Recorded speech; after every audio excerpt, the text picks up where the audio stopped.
Hey, as you can see, I'm in bed. It's comfortable. I've just been browsing the internet and I thought this would be a good topic to bring up. Um, I wonder, will the culture wars ever end in the United States and in other Western countries? Because they just seem to go on and on and on and on.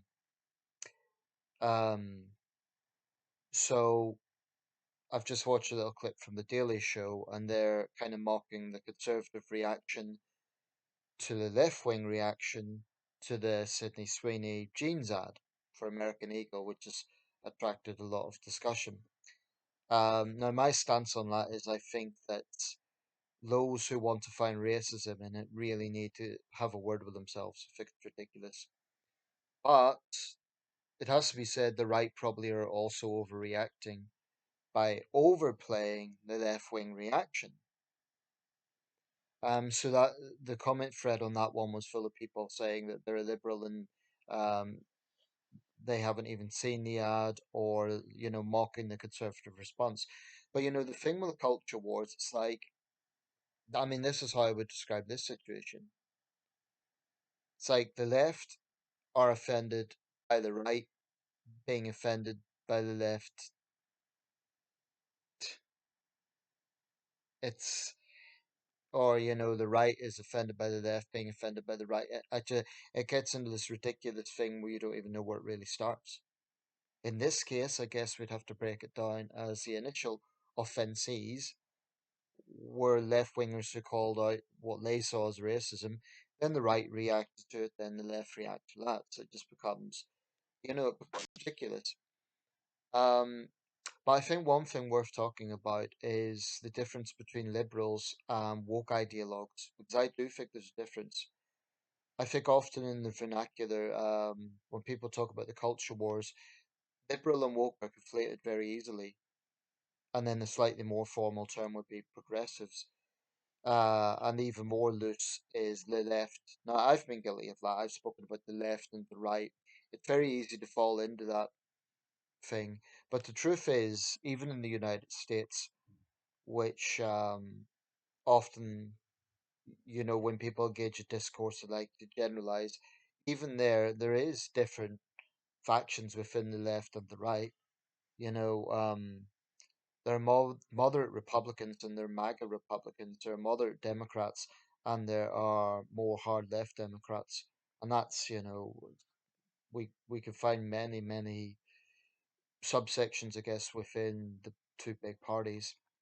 But I think that genuine liberals would see wokeism for what it is. Genuine liberals would understand that finding racism in the side is just nonsense.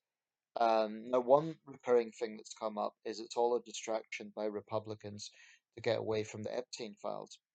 I haven't made a video on that because, as much as I dislike Donald Trump, I think some of it might be partisan attacks. Certainly, Trump has implications with Epstein. I've been watching on Netflix the documentary on Epstein. It's very shocking stuff, as one would expect. Without question, Donald Trump is one of many public figures who has had connections with Epstein, but I haven't made a video on it just because I think it's kind of partisan fodder, and with that, we don't really know what the truth is. More may be revealed now. The right overplaying this thing about the jeans ad may well be an effort to distract from the Epstein Files story.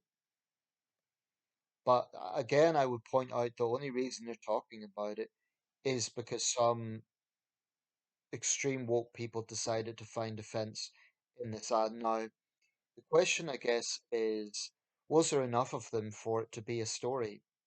Or are the right exaggerating how many people were actually offended?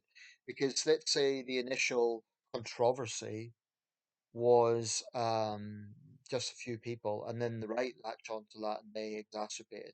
But then the Daily Show was kind of contradicting themselves because they're talking about a right wing overreaction, and yet they're simultaneously talking about the public backlash against the ad, as if there is a major public backlash, and I'm not sure that there is. So really, what we see here is the left and the right fuel one another in the culture wars.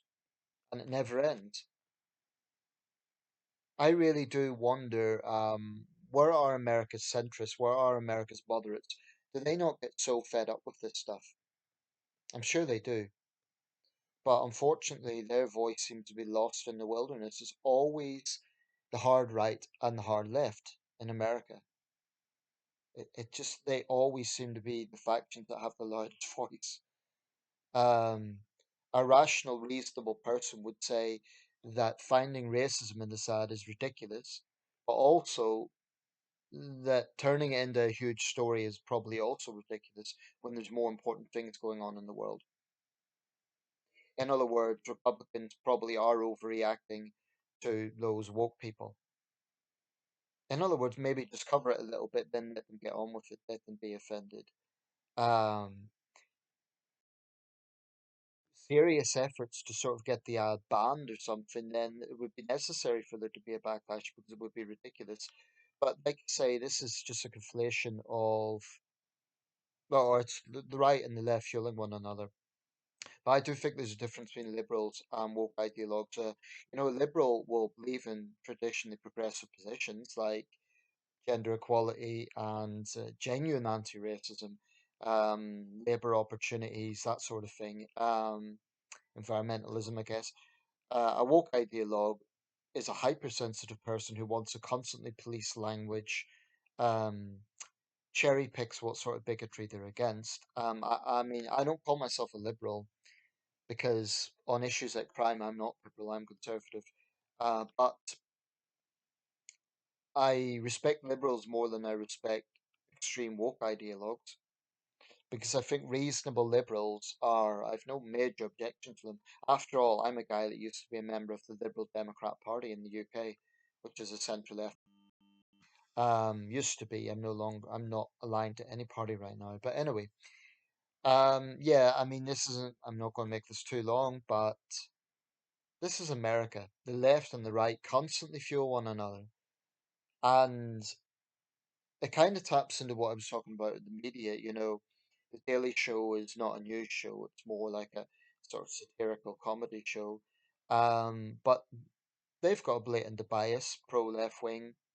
Um, so yeah, they're going to mock Fox News. Fox News is going to mock them, and it just never ends because both sides are unwilling to look at their own tendency to exaggerate, to get into hyperbole.